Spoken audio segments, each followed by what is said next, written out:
on the beach. Her name is Barrett, but let's introduce you to the star of our demonstration. Can you all say hello to Gunnison for me? Hi, guys! Now, Gunnison here, or if you're we call him Gunny. He is one of 5 California sea lions that call the zoo. And he is our youngest. So Gunny just celebrated his birthday about 2 weeks ago. Fun fact about sea lions, they're almost all born in mid-June. So we actually celebrated all 5 birthdays back to back for all of our sea lions. So Gunny just turned 8. He is about 280 pounds.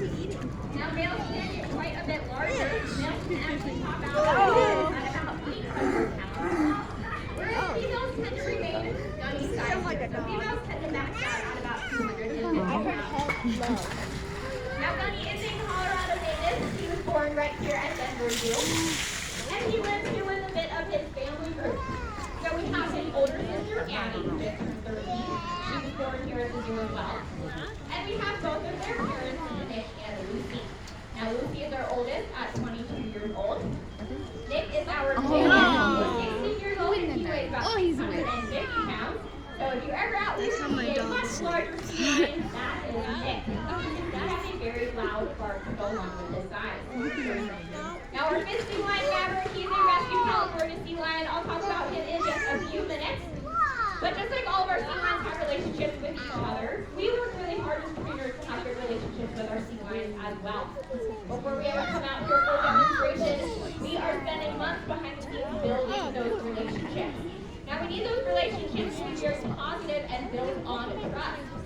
You can see that we work very closely with our sea lions. We are sharing the same space. There is no barrier between us and them. So not only do we want to feel that we don't share our sea lion space, but more importantly, we want them to be comfortable working so closely with us. So we need those very positive, trusting relationships. The relationships also help us when we are training our sea lions.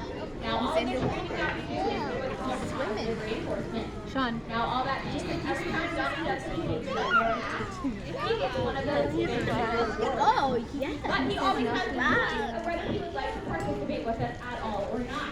You can see he has a very large exhibit pool out here. He also has a holding pool behind the scenes. So if he does not want to participate in this demonstration today, that's totally okay. We want him to make that choice on his own. But because of those relationships that we work with them, they typically do choose to participate in our demos. It also helps because we have a pouch full of their favorite food, and that is fish. That's right. Now, the first thing we actually ever teach our sea lions is what's called a target. So that's what you're seeing right now. Not a super flashy behavior. The goal of a target is simply for him to touch his nose to the ball at the end of that stick. We can also use our fist just like that. But the great thing about a target is it's the most foundational behavior we teach our sea lions, and we can use it to build every other behavior. So you saw Merritt guide him into that down position with the target, and eventually, like you saw, she's able to just use a hand cue to put him into that down position.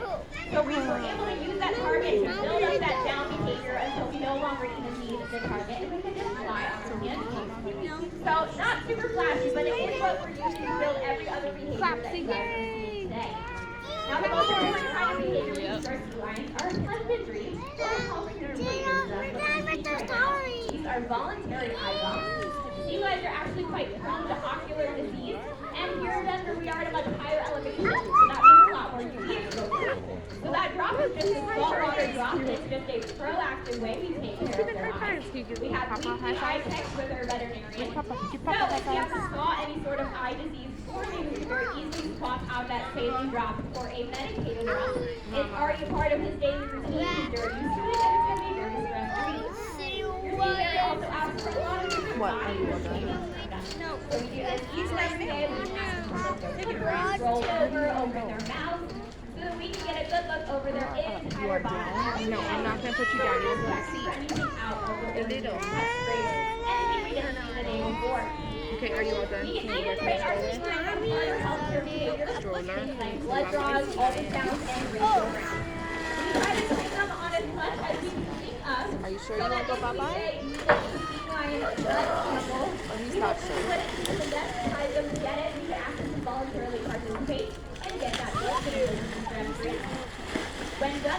When Lucy was actually pregnant with Gunnison here, we were able to do voluntary ultrasounds on her throughout that pregnancy, so that we were able to make sure of. We don't like to be serious all the time. We like to have a lot of fun with our sea lions. So would anybody like to dance with the sea lion? You would dance? Well, if you want to dance with the sea lion, you guys can put your hands up like this. Put your hands up. And you can rock side to side. And we'll all dance along with Gunny. Ready? And up. Dance, I need to get him dancing. Very nice. Gunny's a pretty good dancer, we like to think. He's pretty graceful. Very nice, Gunny. All right, now there it is in the back. With Gunny, and Gunny's going to head behind the scenes. But that is not going to end our demonstration. We're going to have another sea lion join us in just a moment or two. So we talked a little bit about how our sea lions participate in their own health care, how they help protect themselves. How can we help our sea lions, though, and their ocean health? So Maverick is going to be coming out in just a minute or two. And I mentioned that he's a rescue You want to go see pilot. the lions and tigers? Now the reason Maverick needed rescuing is because he actually was not able to find enough fish to keep himself Bye. Go healthy. back in your So stroller. he did what's called stranding. This is when they haul themselves up on the beach, typically in California, and they're very underweight. They couldn't find enough fish to thrive. So at that point, a rescue facility steps in. They took very good care of Maverick. They got him up to a nice healthy weight. And they were actually able to release Maverick to the ocean, which is always the goal. But a few months later, unfortunately, the same thing happened again. Maverick stranded a second time. So at that point, the rescue facility decided that he was not thriving as a sea lion on his own, and he needed a safer home. So we had him join us here in Denver, and he's an excellent ambassador for his species. So unfortunately, this cycle of sea lions stranding out on the Pacific coast is very common. Waiting for the Maverick to come out. They just put Gunnison away. Fish sources are swimming out to sea for colder water. Now this poses a problem for young sea lions like Maverick at the time because they don't have the insurance to be able to go out and swim for those cheaper trout fish. So we see a lot of stranding and sea lions needing to be home because of the season.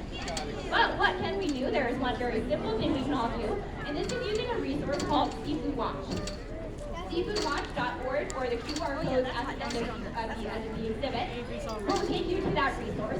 And it essentially labels all seafood types, and it labels them red, yellow, or green, so you can kind of think of it working like a stoplight. The red options you want to try to avoid buying. Yellow seafood options are not too bad. There's Maverick. Options are the most sustainable. So that just means those seafood types have been caught in a very safe and healthy way, and are going to help keep those fish populations healthy for years to come. For both our animals here at the zoo, as well as those that call the ocean home. Now Maverick is going to show you guys another way that you can help sea lions and their ocean homes, and that is by recycling. So if plastic ends up in the ocean, it can often be in the with animals, or they might even ingest it. So if you can reuse your plastic, or at least make sure it ends up in the right receptacle, as Maverick is trying to show you too. There we go, very nice, buddy. That is going to keep our oceans a little bit cleaner and a lot healthier. Thank you for showing us that, buddy. Now Maverick here, like I said, he is a rescue California sea lion. He just turned 9 years old, and he weighs about 350 pounds. Now Maverick is really fun to work with. He loves enrichment items. So if you guys see any toys around our those are enrichment items. So the goal of enrichment is simply to encourage more natural behaviors from our sea lions. So for the sea lions, playing with different dog toys, we use a lot of dog toys, or we can even hide fish in various other toys. So this is going to encourage those sustained foraging behaviors that they would naturally spend a lot of their time doing out in the wild. Now you see throughout our demonstration, we use a lot of hand signals when we're communicating with our sea lions. Typically, one hand signal means we are asking for one specific behavior. But we can play a very fun game with our sea lions, and this really shows you how smart they are. This game is called Innovate, and what's going to happen is Merritt is going to throw up the exact same hand signal over and over again, and Maverick just has to do something different each time. So he can do whatever he wants, he just cannot repeat what he has already done. So this is a really cool behavior. It's a very big concept training behavior. It really showcases their intelligence, and it allows Maverick to be creative in his training session because he is choosing what he would like to do during the session. It gives some of that choice and control back as he's choosing what he wants to do, as well as what he doesn't want to do. Sometimes our sea lions will just cycle through all of the behaviors that they know one after another. Sometimes we'll even see these guys come up with something we've never trained them on. So not only is it really engaging for our sea lions, it's a lot of fun for us to watch them in these sessions and see what they come up with. Little toys, Dad? Now, in addition to being very smart, sea lions also have a very cool body shape. You obviously know that they thrive in the water, but they're also pretty graceful when they're up on the beach. So you can see that Maverick is propped up on those big front flippers. And when he moves around, you might notice that his back end also is rotated underneath his hip. So they have a rotating hip bone. So he's essentially walking on all fours when he's up on the beach. Now this is different than seals. Seals have much smaller front flippers and have to lay flat like a pancake on the beach. And they move a little more like this. Very nice, buddy. Excellent seal impression. So that's a really big difference between seals and sea lions.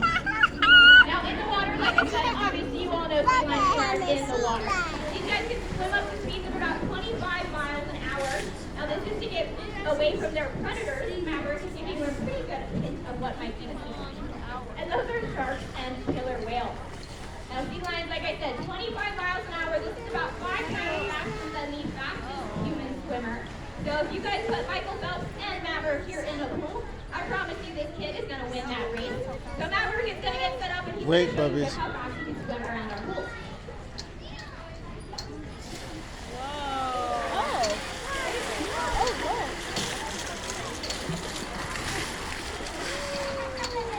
Alright, you guys can get a nice round of applause as we finish that last very nice one. Now sea lions have one other way they can escape their predators. Not only can they swim very quickly and simply get out of the water where the whales and sharks can't follow, they can also jump very high. Now sea lions can jump about a full body length out of the water, so that might be anywhere between 5 and 8 feet, depending on if we're talking about males or females. So keep an eye on the bottom.